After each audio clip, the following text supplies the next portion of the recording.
Good evening, everybody. Potato chip, potato chip. My name's Erin McCole Cupp, and I am one of your hostesses here on Sabbath Rest Book Talk, the monthly webcast where we delve into how fiction is good for you.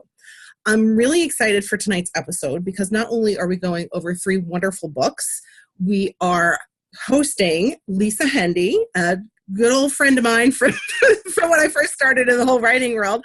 LISA is the founder of CatholicMom.com and has so many different credits to her name. It's hard to cover them all. LISA, could you introduce yourself very briefly? Hey, Erin. Hi, Carolyn. It's so nice to be with you guys. I'm a wife and a mom and a writer and a reader. And I love books. I love everything about books. So, well, you have come to the right place. I know. And as always, I love that you guys do this. We love doing it. We love having you on. As always, we've got Carolyn Astfalk here who has joined us. And I know Carolyn's got an exciting project that's launching July 4th, right? Yes. And actually, I didn't anticipate this, but it ties perfectly with our theme tonight, which is Fortitude. Ooh. As I've contributed a short story with 6 other authors to an anthology for Catholic teens. It's called Secrets, and my particular short story, actually, the theme is Fortitude. So that's the tie-in. Very cool. So what's the title of your story? What is it called? Oh my gosh. Carolyn is so prolific she can't even remember the titles of her story. Carolyn, you don't know how happy that makes me. Oh my gosh, I can't remember. I feel so much better now. What is the title of my story? I can tell you what it's about. It's about characters from my novel Rightfully Ours. It takes place several years before that, and the older of the 2 teens, Sean, takes his dad's truck out for a sort of joyride. I saw the synopsis in there. Okay. Yes. So, God, I still can't remember the title. Maybe at the end I will. Is the title Fortitude? Because that would be really convenient. No. I'm losing brain cells at a rapid clip. Not that bad. Well, we'll call it Carolyn's story about fortitude, which is a perfect tie-in to this month's episode. We are talking about the virtue of fortitude. And actually, really quickly, I have to apologize. For those of us who are Catholic, today is the Feast of Corpus Christi, the body and blood of Christ. And I have asthma, and I found my incense tolerance apparently hits its peak at a Corpus Christi procession. So I'm still a little... and I'll be sipping my iced tea throughout. And I have decided, just because as I was pouring my iced tea, we've got some giveaways going on. We've got 2 giveaways. I'm adding a 3rd giveaway. If you get the cultural reference that I am about to make, I know, Carolyn, you're going to get this, but you're disqualified from trying to win. If the first person to comment who gets this cultural reference, then I will give you a copy of one of my books, Don't You Forget About Me. U.S. mailing addresses only. So if there's iced tea in that bag, it could be love. All right, let's see who can. Carolyn, do you know the reference by any chance? I think I do. Okay, I bet you do. $20 says you do. Anyway, so let's go stop talking about TV and start talking about books. We're talking about the virtue of fortitude, which it's kind of funny because on Sabbath Rest Book Talk, a lot of times I try to talk about how fiction delves into those human virtues that animals don't have, the things that set us apart from animals, especially plastic ones like Sparkle here, our mascot. And I was reflecting on it, and fortitude, it's that ability to just keep hanging in there even when things get tough. And sometimes I think animals might have it a little better than we do, because I can't think of an episode where like animals are struggling with trying to abolish euthanasia or anything like that. So, and not to make light of euthanasia, but it's something that we must cultivate. And so I think it's really important that we're going over books that look at cultivating those virtues. So the books that we're going over tonight are Sisters of the Last Straw, The Case of the Haunted Chapel. Let me see if I can get that. Here we go. Isn't that a cute little cover, little nuns? They're adorable. That's by Karen Kelly Boyce, and Karen has been kind enough to offer us a giveaway to U.S. mailing addresses. If you comment on this video before June 30th, 2018, and you have a U.S. mailing address, then Karen is going to send you a signed paper copy. Pretty sweet. The other book that we're going to, hey, Canadians, this one is for you too. We've got Dying for Compassion by Barbara Golder. And our friends at Full Quiver Publishing, the publisher for Dying for Compassion, they have offered a free copy, paperback copy, to North American mailing addresses. All you have to do is comment below on our YouTube video here on Sabbath Rest Book Talk. And if you've got a US or North American address, as the case may be, you can be entered for your very own chance to win your very own paper copy of these books about fortitude.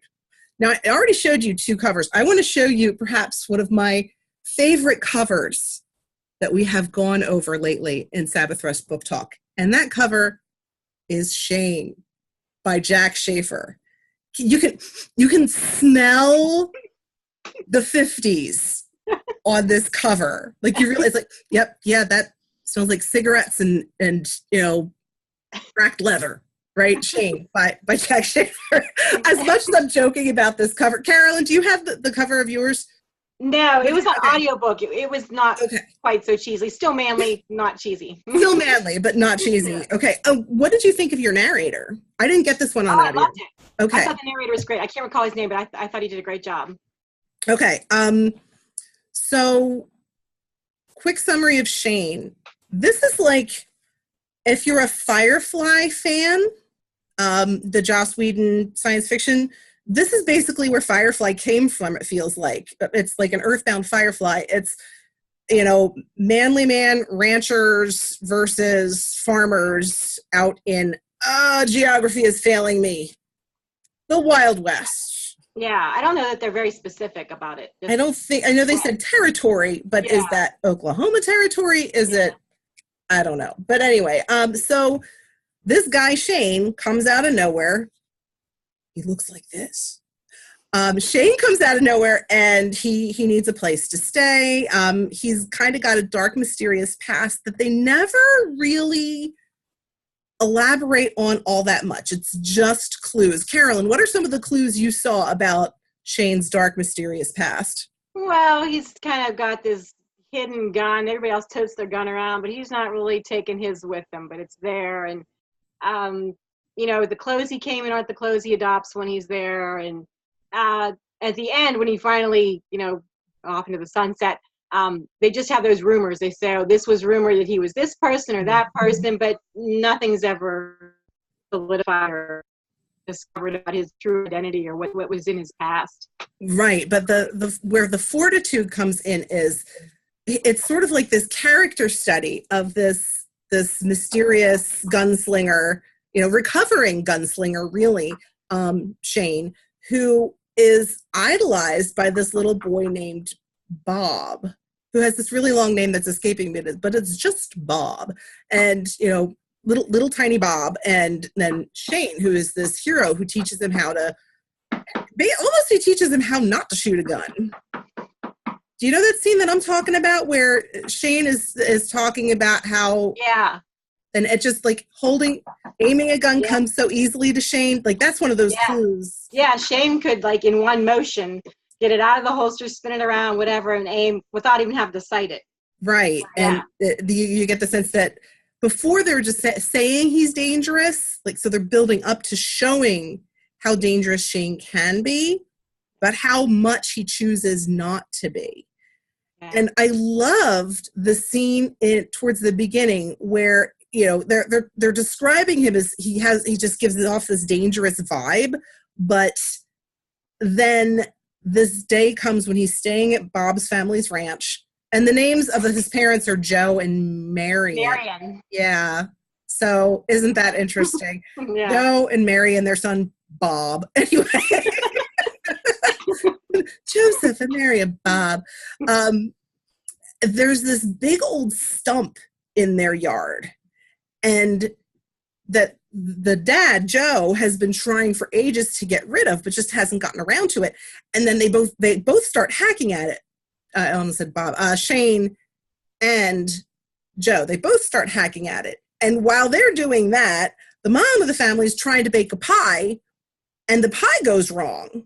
And she like throws it out, but then she starts over again. And you get that sense of how they're all sort of feeding into each other's virtues. Like they're making each other better people by their examples of fortitude. And I thought that was like throughout the whole story, Shane has to face, help the family face Fletcher, this rancher who wants to take the family farm.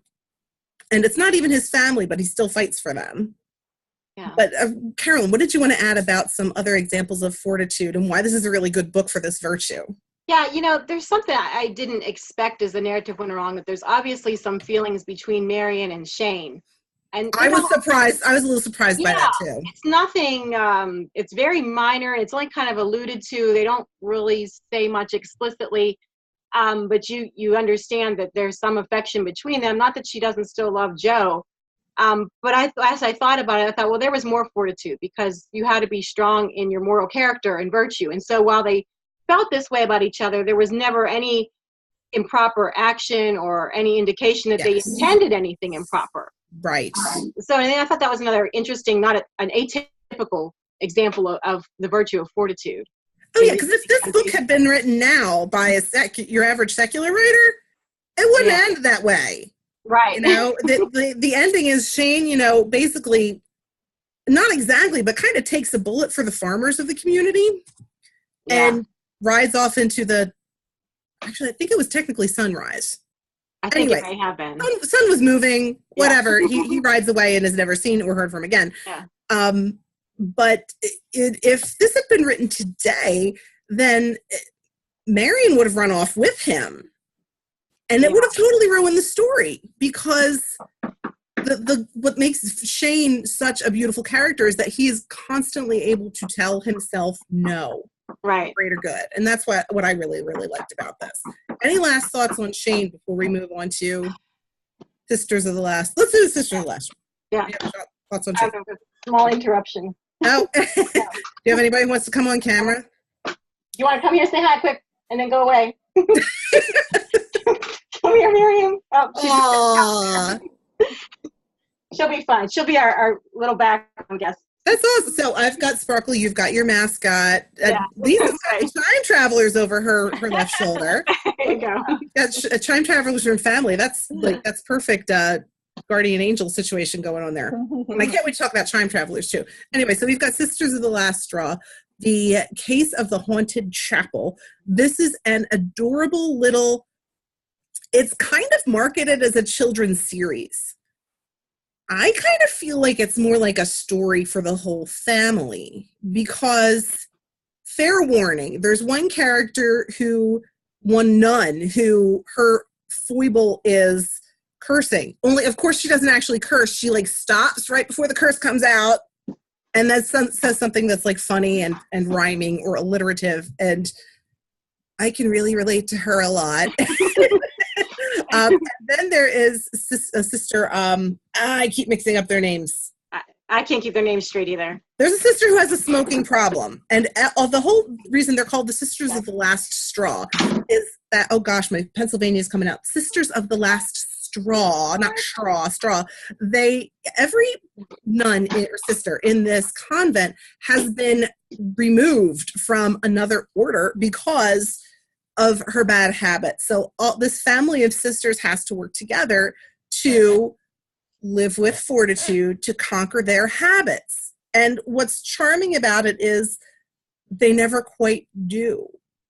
Do you know what I mean? They're still failing by the end of the book. They've all learned something, but their habits are still with them. I didn't do that on purpose. Their habits are still with them. I'll be here all week. Enjoy the iced tea.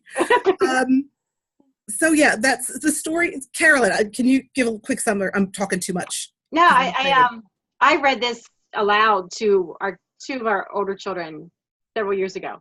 So I had to refresh my mind today. It starts out, the sisters all have a different role there. So there's one that does most of the cooking, and we start out with exploding jam in the kitchen, and then we've got goats running wild, and where the haunted chapel is, they hear some noises outside the chapel, and there's trying to discover what's causing that. Is it haunted or not?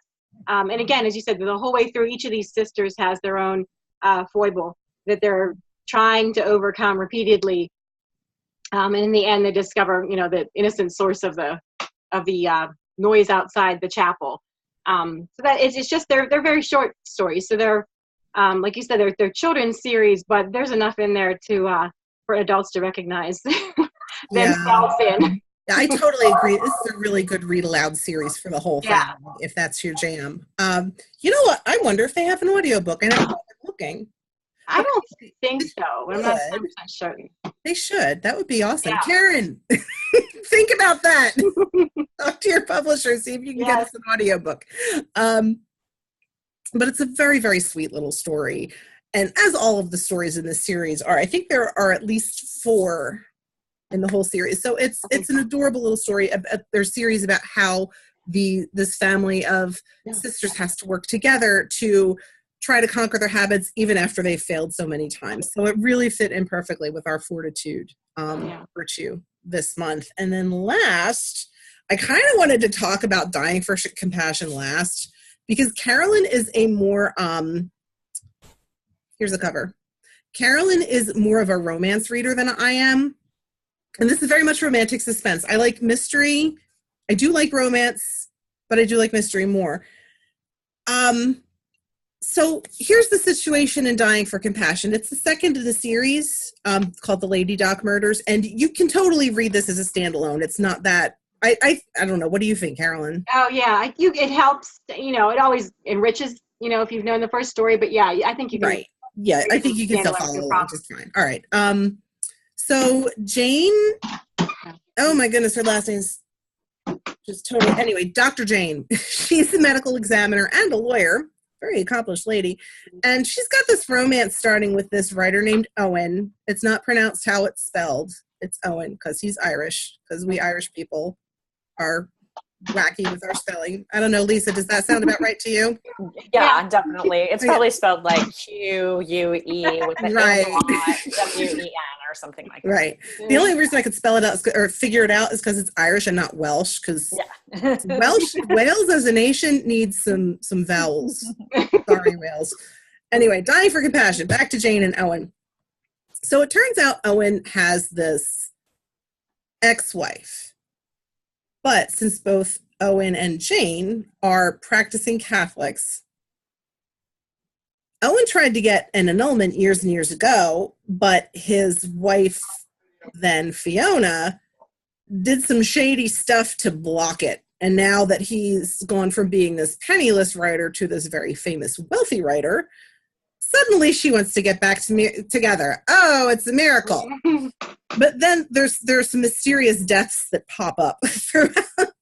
Not to laugh about, let's see, tonight I've laughed about euthanasia and mysterious deaths. Okay, anyway, moving on. But it's very interesting because Dying for Compassion does deal with some issues about euthanasia. Why did these certain people die? There's also another mystery that's going on back home with children dying under mysterious circumstances. It's fraught with all sorts of things that I don't want to spoil. But here's my question for my romance reading friend. Lisa, do you read much romance? Not so much. Okay. Because, you could have a whole episode about this. Maybe you have, but part of the problem with being a writer is you never have enough time to read. So I'm pretty selective about what I read. And I love it when I read it, but I just don't find myself reading it very often. Yeah, you have to prioritize. Absolutely. Yeah. Which is why, romance is not usually my top pick. Okay. How did you feel about Jane and Owen getting together after he smashed up window?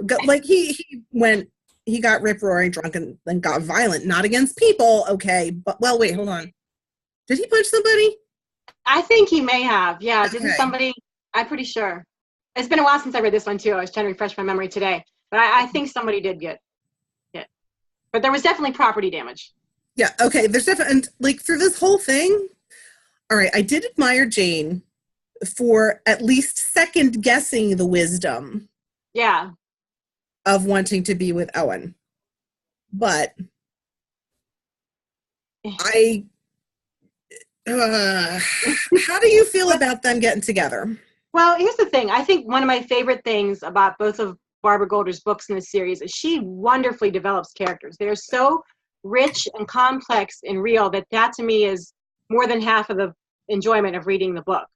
even though the plot and the mystery is engaging, the character development always intrigues me. Yeah, so that was, violence should be like an alarm for anybody in a relationship. So yeah, that was, I didn't know how to take that at first, but on the other hand, Owen did show a lot of strength of more character outside of that. And if you talk fortitude, well, here he was married to this Fiona, whom seemed to be universally hated by everyone on both sides of the pond. And including the other people she married. Yes. And he never pursued anything beyond kind of a romantic friendship, with Dr. Jane, because he was married and he respected those vows. And so he showed a lot of character there. And then this was just kind of, I don't want to say it's completely out of character, because I think they alluded to the fact that he had a history of violence in Ireland. So that's right. part of it. And Jane too, like her reaction too, if I remember right, she became very much more emotional than you ever saw her in this book or the previous book. She's very much a thinker and logical. She's a scientist. She has, law and medicine background. But when her heart's involved here, it's different. So I kind of had some mixed feelings, about that as well. Yeah, I don't know. Mixed feelings, I guess, is best I could say. Okay, I think that's probably a good way. Mixed feelings, yeah, because the way it ended, and I don't want to spoil anything because it is definitely worth reading. There was that, like, the fortitude of self-denial through Owen's previous actions, and then you see what happens when he's not living fortitude. Right. When he gives in. And I think sometimes romantic love can blind us, and this showed us that. Yeah. But it can also blind us enough that we can not write somebody off. I don't want to say give somebody a second chance necessarily, but that it can help us not write somebody off entirely, which is, like, through reading this, I realized, what? That's a different kind of fortitude. Yeah. And that's something that I think is grown through the grace of sacramental marriage. Yeah. That they didn't even have. Right. Because they were not married by the end. No. So it's interesting. Like, I felt drawn more tonight to talk about the romantic aspect than the actual mystery that had to be solved. The mystery itself is very fast paced. It takes her on a trip to Ireland, and Jane, obviously, the main character. And then there's still all sorts of mysterious stuff going back home, and how these two people dying under odd medical circumstances, and where do we draw the line on fortitude in the face of not just our suffering, but the suffering of people we love, especially our children. Yeah. How much of that can we face for the sake of what is true and beautiful and good? There was a lot of that in there to unpack. And it's definitely worth reading, I think. But do go in knowing that both Carolyn and I had some mixed feelings about the romance between the little romance that was not little, the big romance that was running through. So, yeah. Any other thoughts? Don't you just love books that give you mixed feelings, though? I mean, I kind of do, but I'm really weird like that. Am I the only one? I like books that really make me go, ooh, I want to go read that again. Yeah. I guess in romance, I don't necessarily like mixed feelings in that in particular, I would say. Not that I did like this book very much, but I think when you talk about marriage and the sacramental graces, I think that's kind of what made me have those mixed feelings, is because if this were after marriage and you're called to forgive again and again and again, I think that's a little different than a couple here that is not married to one another, and you're still kind of in a discernment period of whether or not you're called to marry one another. So I think that's what made it feel a little different to me, and maybe a little character was different than a typical romance that I'd read, where it's much more about the romantic, cliche romantic passions or things, and not the really hard everyday forgiveness of people that are flawed and imperfect, and they may remain imperfect and flawed for the next, decades. So. Just like isn't that interesting? The virtue of fortitude, you're going to need it no matter what your vocation is, your big V vocation is. Yeah. Whether you're, single and you've got to struggle through, feelings of loneliness, please don't kid yourself and think that just because somebody is married or living in a convent or a monastery or what have you, that they don't feel lonely either. Okay. There are plenty of times. I mean, married ladies, how many of us have felt lonely during our marriage at some points? Yeah. Yeah. It's rough. No matter what you do, you always need that virtue of fortitude, which is a perfect tie-in to our interview of our guest tonight, LISA Hendy. I get to ask you questions now. I'm excited. I hope you're excited and not scared. I am. No, I'm not scared. Actually, I just feel like I'm hanging out with friends, so that's an awesome thing. That's what I love about Sabbath. You know what? Sunday afternoon, friends and books. Yeah, that's what I love. We get to talk. It's sort of like, I've met both of you at the Catholic Writers Guild, which, by the way, is this July 31st through August 3rd. Here in Lancaster, almost my backyard, almost Carolyn's backyard. It's in the part of unfortunately, not my backyard. Not Lisa's backyard, sorry.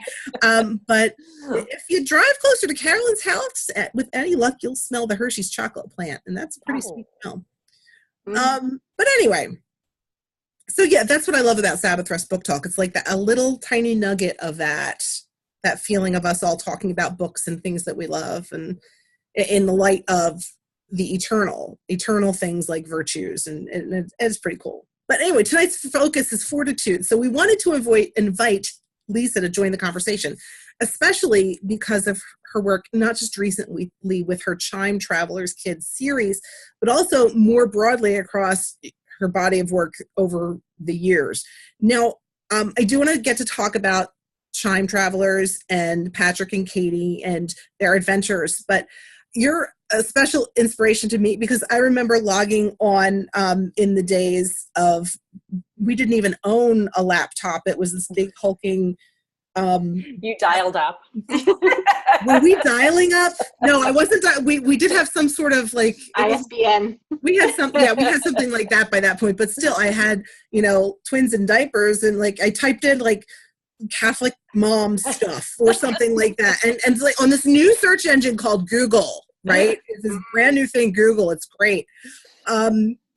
And like, oh, wow, there's this site called CatholicMom.com, and they have coloring sheets of monstrances. And this is fantastic. And you had probably literally just started. That's how long ago it was. So it was relatively new back then. And I remember seeing it grow over the years and how it's just exploded into something that's just so beautiful and so far reaching and so generous to people, not just moms even. Can you talk to us about how the virtue of fortitude serve you personally over the years, especially when you were just getting started? Virtues of fortitude and insanity, if that's a virtue. Because the way that it started, and I don't think your kids are this old, but in 2000, actually, the year that the website started, I was the same mom going, help, I need something to know how to do my vocation. And I couldn't even Google. I Yahoo'd. I dialed up and Yahoo'd. And there was nothing. And so for some reason, instead of like going and buying a catechism and signing up for Bible study or whatever, I decided we need to have a website where women can come together and talk about this, because this is like the hardest thing that I've ever done. And there's no resources. There's all kinds of resources in general to live out our faith, but nothing for this, most important job that I have to do, which is, kind of guiding my domestic church. Greg was not Catholic back then, my husband. And so really I felt kind of alone in that journey.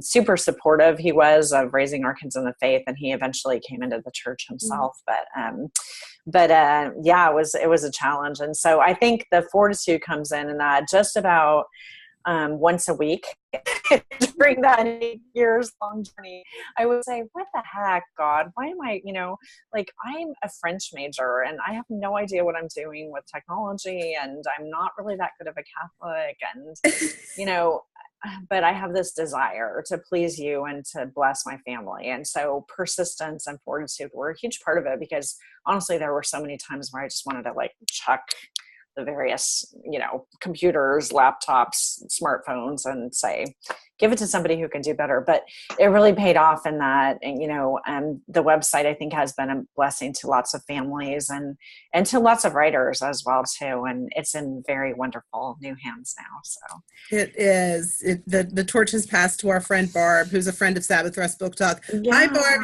She's a very faithful watcher, and a very faithful reader too. So. Yeah. And that, in and of itself is a story of fortitude, because the website now officially is part of Holy Cross Family Ministries, which was started by Father Patrick Peyton, now Venerable Patrick Peyton, who in himself is a true testament to fortitude, because he too in his priesthood was very unlikely. He was not a great student, and he spent a lot of time like sweeping the floors of the church before and he his went. Health was terrible. Yeah. And so, it's really neat to see his story and to see how what we do at the website, because I'm still kind of involved as a writer too, how we, we found this home with this spiritual mentor who teaches us how to persist. And that motto that the family that prays together stays together. It's such a perfect fit.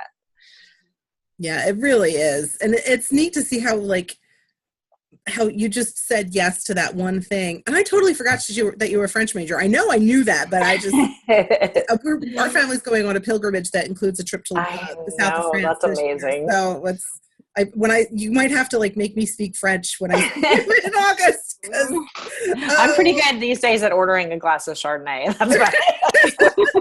Everybody pray for me, because I might have to argue with a car rental agency in France. And the only words I remember that would serve me in an argument are words that I no longer feel comfortable saying as a moral person. But anyway, speaking of international travel, you've done all sorts of work traveling internationally to visit so many people, especially women living in these disadvantaged situations.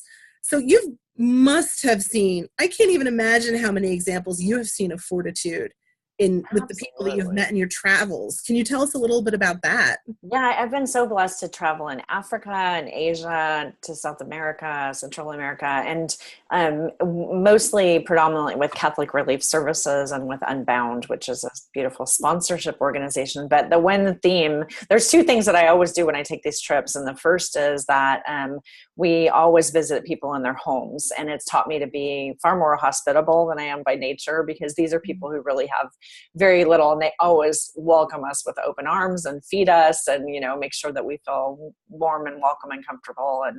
And I think to myself, wow, just because I can't cook or whatever, I'm so hesitant to have people over. But the second part of it is I always try to do whatever jobs I get on the way. So I have, let's see, I have planted soybeans in Tanzania. I have worked in a processing plant in Rwanda. I have picked coffee in Colombia, done all kinds of amazing jobs. And oftentimes these are alongside women where I'll do the job for maybe 10 minutes, and then I'm worn out and exhausted and ready to go have a cold cup of water.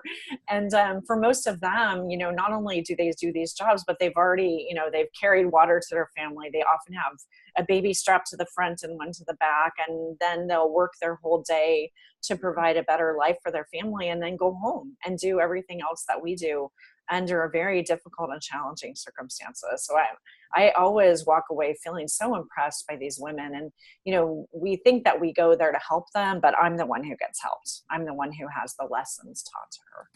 Isn't that amazing? So I have to say that I love reading your Chime Travelers series with my kids, especially my youngest now. So did you get the idea for this series from your travel? The timeline is getting mushed up in my head, which is funny because it is a time travel series. Yeah. Another funny. I'll be here all week. Where did the idea come from, and what has it been like watching Patrick and Katie grow in fortitude through their adventures? It's another great example of God's sense of humor, because both of you are these fabulous writers of so much different material, including fiction. And for me, I never was a fiction writer. I've written nonfiction, and that I was a learned skill as well. And I feel like I'm still learning, but this story actually was born. I'm the oldest of 5. My daddy is Patrick. My grandma was Patty. We have a very big devotion in our Irish family to St. Patrick. And many of my nephews are named Patrick. And one of them in particular, my godson, who's now a college student. And we were preparing for his first communion. And he and I were sitting in the backyard of his home swing. I remember this very clearly. And we started to talk about what he knew of his patron saint. And he was a second grader at the time. And he didn't know a whole lot. So rather than saying, well, in the year, blah, blah, blah, and reciting all these like historical facts, I thought, let's daydream. We're on this swing in the backyard, and let's just imagine what would happen in time if we could go back and meet him during his life. What would we see and smell, and what would we experience? And so that story was told, and many years later, fast forward many years later, to a meeting, probably, actually, it might have even been at the Catholic Writers Guild conference, I'm not sure, but I connected with Claudia Volkman, who is a dear writer, friend to many writers. She's a fabulous editor. And we had a meal, and she just was talking to me about different ideas. And I said, there's this story I told my nephew, and I don't know if it would ever be anything, but I really think that there's a space, a need for kids to fall in love with the saints, but not to do it in like an overly catechetical way, but a way that invites them to see their own sanctity. And so Chime Travelers was born, 5 books. It's kind of amazing to see what's happened with the series and to fall in love with my characters. Are there more Chime Travelers coming out anytime soon? No pressure. I wish we were doing this like in a couple months. So there's something coming soon. And I can't say very much more other than just, if you love Chime Travelers, please pray with me for God's will to be done with the series. I'm working on actually a couple of children's picture books for just the next step down of readers that are kind of Chime Travelers inspired. Oh, cute. So that's something that's coming, and then something else might be coming too, but we'll see. So hopefully there are more. You could write, these books are books about a brother and sister that travel in time and encounter different saints. And so there could be 100 of them. There could be 200. So we'll see. Yeah, the possibilities are just about endless. Absolutely. As many possibilities as there are saints. And we don't even know how many we have. So that's a lot. And you asked about the fortitude thing. And for me, like part of my learning curve was understanding agency in my characters. And that was a concept that, we don't deal with really in fiction, but trying to just view the action and the stories through the eyes of and giving it primarily to my child characters rather than and what it is showing, not telling. That was all learning for me. And so now I see like the fortitude of those characters and those that are around them in their little community, because hopefully we will have 100 books, and there are all kinds of seeds planted for flashbacks and flash forwards and all kinds of fun things that you could do in time travel. Yeah, all sorts. Very cool. Thank you. Do you have any other recommended reading, or maybe you're a big media person too, so apps or social media or anything on the subject of fortitude, fiction or nonfiction? Yeah, it was funny when I was asked that question. I think the first thing that I come up with is just always read the lives of the saints, because whether it's Butler's, good old-fashioned Butler's Lives of the Saints, or any book on the saints, you'll find tremendous examples of fortitude. And there's a book that I've been reading the last couple of weeks, which just came out, and it's actually nonfiction, but it's called A Sacred Look. And I wanted to recommend it. It's by Sister Nancy Usselman, who's a daughter of St. Paul. And this is a book about the concept of cultural mysticism. And so one of the reasons that I'm recommending it is because Sister Nancy's, her premise in her work, she's one who teaches on kind of the theology of media and specifically popular culture. And so what she does in her book is teaches us to have this like mystic relationship that's really sparked by popular culture. So you could take, a book such as the 3 that you've mentioned today, or a blockbuster movie, or a top 40 song, and have this encounter with the divine through what it is that you experience in that book. So I like that because I do a lot of fiction reading that's not specifically Catholic. And the 2 books that I wanted to recommend, both are not by Catholic authors, but The Leavers and Behold the Dreamers or 2 books specifically on the topic of immigration to our country that I've read this last year that show a lot of fortitude, but not Catholic, by the way. But no, that's, I mean, that's, I think what's the nice thing about, I mean, that's a powerful thing about being Catholic, is that part of the worldview is that it is universal, and that we are called to look for the true, the beautiful, and the good in everything, whether it's got an imprimatur or whether it's got the Marvel Studios stamp on it. Like, we really have to be opening our eyes, not just to complain, but to look for what is good, to look for what is transcendent, even if it is among, you know, stuff that's not so good for our souls sometimes. I'm not saying like go roll in a cesspool of, you know, media or anything, but to be looking for the good, because that's how God looks at us. I think one thing that it can often do is actually prompt us to kind of consider from our own examination of conscience, like, how would I differ my actions in this situation? And not to judge the characters, but just like, as you guys just engaged in this conversation about a romance novel, you know, that's not the catechism that you're talking about, but it causes you to look introspectively at, if I were in that situation, what would I do? What would I want me to do? What does the world around me need me to do? And so, I don't know, I just, especially living in Los Angeles now, which is this amazing place of story and storytellers, I just find, you know, around me all the time, I have to carry a journal everywhere I go, because I'm just filled over with ideas about future stories. So very cool. It's a fun thing. That's neat. I love that. Like, you're in a place that is feeding you, that's feeding your creativity. Yeah. That's a beautiful thing. That's a beautiful gift. Don't take it for granted. Anybody. Go out and find those good things. So, Lisa, thank you so much for coming to chat with us tonight. Carolyn, as always, it's a pleasure meeting with you once a month. Yes, my pleasure. And everybody, just a reminder, if you want to get updates on Sabbath Rest Book Talk, make sure you go to my website, ErinMcColeCupp.com. Over on the right-hand side, you're going to see a little sidebar, and there's a little link that says Fiction is Good for You. Click on that and you'll get signed up to receive the direct link to watch this every month, so you don't have to remember when is Sabbath Rest Book Talk. I do all the remembering for you. So it's pretty inconvenient. And there are all these wonderful giveaways. Remember, if you would like to get your copy of Dying for Compassion, North American address, go ahead and comment below and be entered to win a chance for that. If you have a U.S. mailing address and you want a copy of Sisters of the Last Straw, The Case of the Haunted Chapel, comment below.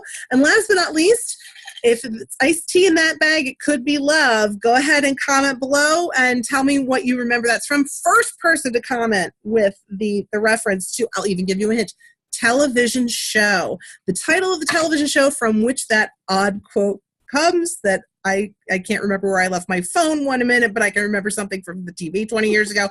Anyway, go ahead and comment below. And if you've got a U.S. mailing address, I will send you a copy of my murder mystery, Don't You Forget About Me. Lisa, Carolyn, thank you so much for joining us tonight. We will see you next month with Sparkle as well, to talk about the virtue of integrity, where we're going to be reading one of my favorite indie reads from this last year, The Grace Crasher by Mara Farrow. It's like just little hint how much I loved it. It has been a long time since I sat on the toilet sobbing about a book. Okay, so that's how much I love The Grace Crasher. Anyway, other wonderful books, go to my website, ErinMcColeCupp.com, LisaHendy.com. She's got all sorts of good stuff going on, as does Carolyn, CarolynAstfalk.com. She's got books coming out, or the anthology coming out next month. Don't miss it. Everybody have a great evening. Thank you. God bless. Bye-bye. Bye-bye.